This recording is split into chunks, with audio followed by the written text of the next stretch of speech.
ओम श्री वेंकटेशाय नमः।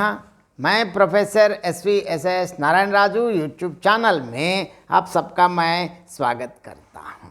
संत गोस्वामी तुलसीदास जी द्वारा विरचित श्री रामचरितमानस के अरण्यकांड से संबंधित और एक पद की व्याख्या आज मैं करने जा रहा हूँ। अब जिस प्रकार रावण मारीच के पास आए हैं और क्या हुआ इसके बारे में अब हम देखेंगे। सुनहु प्रिया व्रत रुचिर सुशीला, मैं कछु करबि ललित नर लीला। तुम्हें पावक मुह करहु निवासा, जौं लगी करौं निशाचर नासा। जब ही राम सब कहाँ बखानी, प्रभु पद धरिहि अनल समानी। निज प्रतिबिंब राखितह सीता, तैसे शील रूप सबिनीता। लक्ष्मणहु यह मरम न जाना, जो कच चरित रचा भगवाना। दस मुख गयव जहाँ मारीचा, नाई मात स्वारद रत नीचा। नवनी नीच कई अति दुखदाई, जिमि अंकुश धन भुरग बिलाही। भयदायक खल कई प्रिय बहानी, जिमि अकाल के कुसुम भवानी।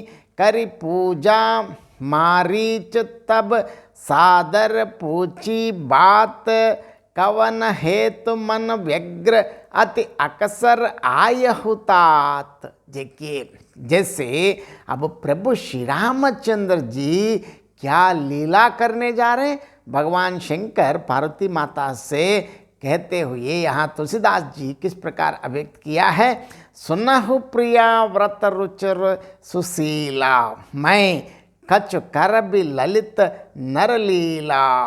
तुम्हें पावक मह करह निवासा, जो लगी करो निशाचर नासा। देखिए, अब सीता माँ से भगवान प्रभु श्री रामचंद्र जी ने क्या कहा।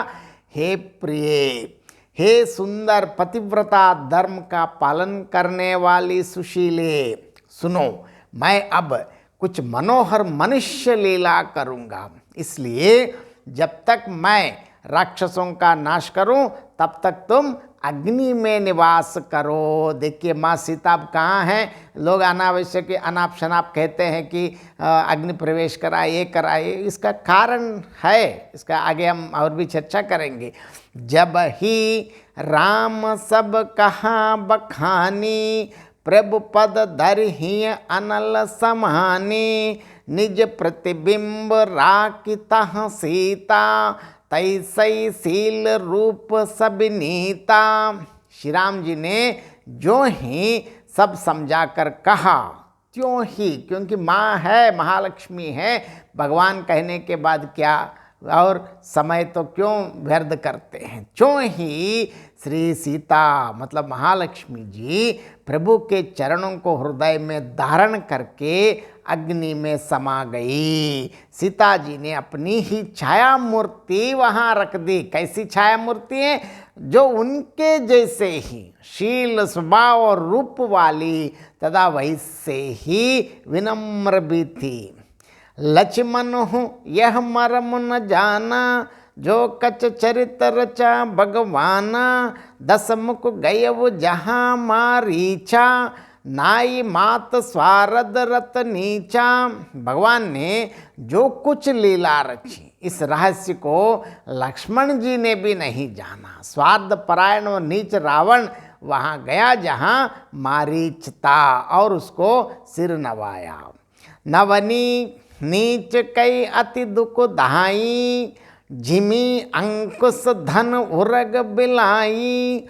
भयदायक कल खई प्रिय बानी, जिमि अकाल के कुसुम भवानी। देखिए, नीच का झुकना, नम्रता भी अत्यंत दुखदायी होते हैं। जैसे अंकुश धनुष और सांप और बिल्ली का झुकना। हे भवानी, भगवान शंकर बता रहे हैं कि दुष्ट की मीठी वाणी भी भय देने वाली होती हैं। जैसे बिना ऋतु के फल, मतलब बिना ऋतु वाले फल मतलब उससे हानिकारक हो जाते हैं।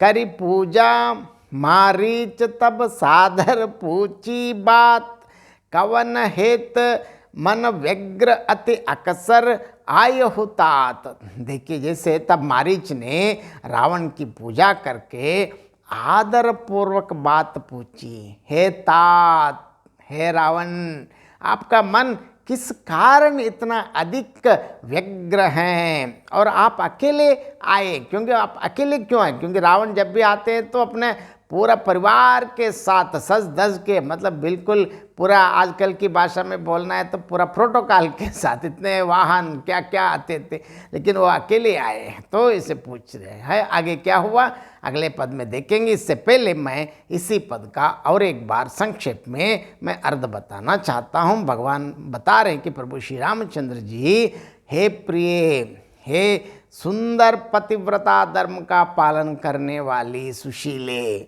सीता, सुनो, मैं अब कुछ मनोहर मनुष्य लीला करूँगा, इसलिए तुम तब तक अग्नि में निवास करो जब तक मैं निशाचरों का नाश करूं। जो ही प्रभु श्री रघुनाथ जी ने सब समझा कर कहा, तुरंत, मतलब एक क्षण भी व्यर्थ नहीं किया, त्यों ही श्री सीता जी प्रभु श्री राम जी के चरणों को हृदय में धरकर अग्नि में प्रवेश कर गई। सीता जी ने अपनी ही प्रतिमूर्ति वहाँ रख दी, जो शील, स्वभाव, रूप और विनम्रता में उनकी ही जैसी थी। यहाँ देखिए, अब अग्नि में प्रवेश कर लिया, अब छाया सीता है, तो लंका में रावण को मारने के बाद सीता वापस आते वक्त अग्नि में इसलिए प्रवेश कराया, छाया सीता अग्नि में चले और असली सीता अग्नि से बाहर आए। इसके लिए लोक में क्या क्या भगवान राम के प्रति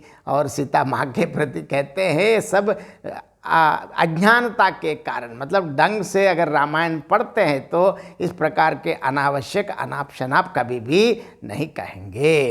अब देखिए, भगवान ने जो कुछ लीला रची उस रहस्य को लक्ष्मण जी भी नहीं जान पाए। स्वार्थ में लीन और नीच रावण तब वहाँ गया और जहाँ मारीच था और उसने सिर झुकाकर मारीच को नमस्कार किया। देखिए अब मारीच क्या कह रहे हैं, अब यहाँ रावण सिर झुकाकर नमन किया है मारीच को, तो यहाँ तुलसीदास जी के शब्द बता दिए। देखिए, नीच का झुकना मतलब विनम्रता दिखाना भी वैसे ही घोर दुखदायी होता है जैसे अंकुश, धनुष, सांप और बिल्ली का झुक, मतलब ये सब इसका अंत में परिणाम अलग रहता है। हे पार्वती, दुष्ट की मधुर वाणी भी भयदायक होती है, मतलब अत्यंत विनम्र, मतलब अति सर्वत्र वर्ज्य जैसे कहते हैं, मतलब अति विनयम दूर्त लक्षणम भी कहते हैं, मतलब ज़्यादा विनय भी बहुत खतरा है। जिस तरह असमय खिले फूल जो उत्पात सूचक होते हैं वैसे हैं। तब जैसे रावण आते ही मारीच ने उसकी पूजा करके अत्यंत आदर पूर्वक पूछा, हे तात, हे रावण, दशानन, क्या बात है, आप क्यों ऐसे अकेले क्यों आए? मैं सबसे पहले तो आप पूरा दल बल के साथ आते थे, लेकिन अब अकेले आए हैं और इसके साथ साथ आपका मन इतना अधिक चिंतित और व्याकुल हैं। शायद ऐसे लग रहा है कि किसी कारणवश आप बहुत व्याकुल दिख रहे हैं, और क्या बात है, आप ऐसे अकेले ही यहाँ तक क्यों आए हैं? इस प्रकार पूछा है। बहुत बहुत धन्यवाद। जय श्री राम।